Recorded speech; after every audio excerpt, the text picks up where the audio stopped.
If you all purchased the pork belly, I'm going to show you the best way to prepare your pork belly. Go ahead and grab a larger frying pan, all right? And grab your pork belly. You might have to cook your pork belly more than once because it might not all fit in the pan, but that's okay.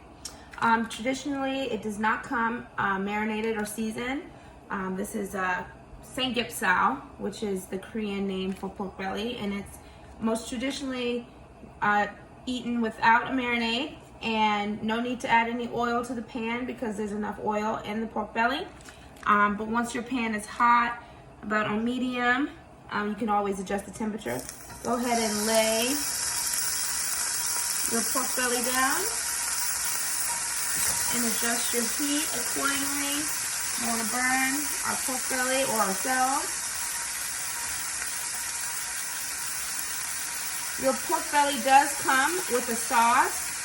The sauce is a salt and pepper sesame oil, and that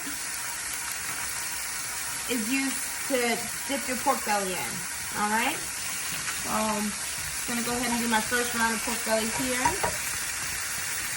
And if you don't want to use the salt and pepper sesame oil, that's okay. You can season really quickly once you have it in the pan, a little pepper, salt, garlic powder, whatever you feel comfortable with. All right, we have our pork belly down. And we want to get it nice and crispy on both sides.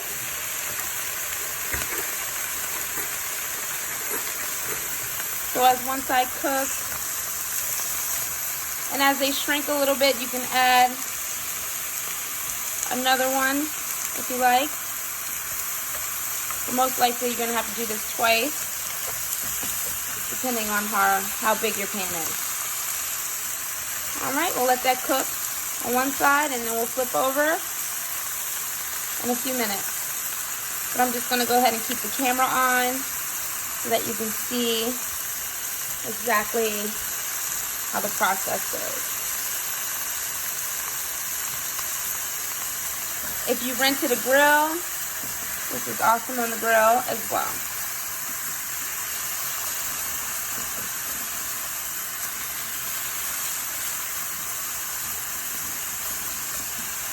Alright, give that a few more seconds.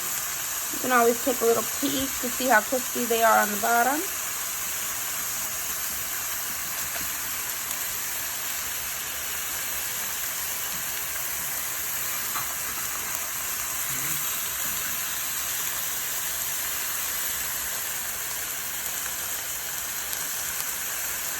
Say hey, Joe.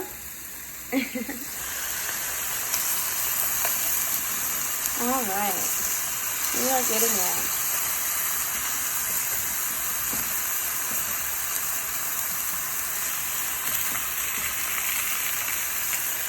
Yum. All right, I'm gonna go ahead and flip these all over. All right, we have our pork belly flipped over, and we're gonna cook it just as long as we did on the other side, checking it so often, making sure we have the nice crispy texture.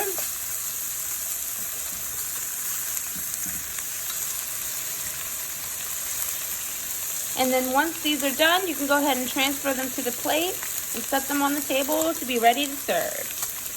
You can also cut them a little smaller in half if you like, typically with the scissors, but I like to have nice big chunks in my lettuce wrap. And it's awesome when you have a big kind of portion of pork belly in your lettuce wraps. It's so good.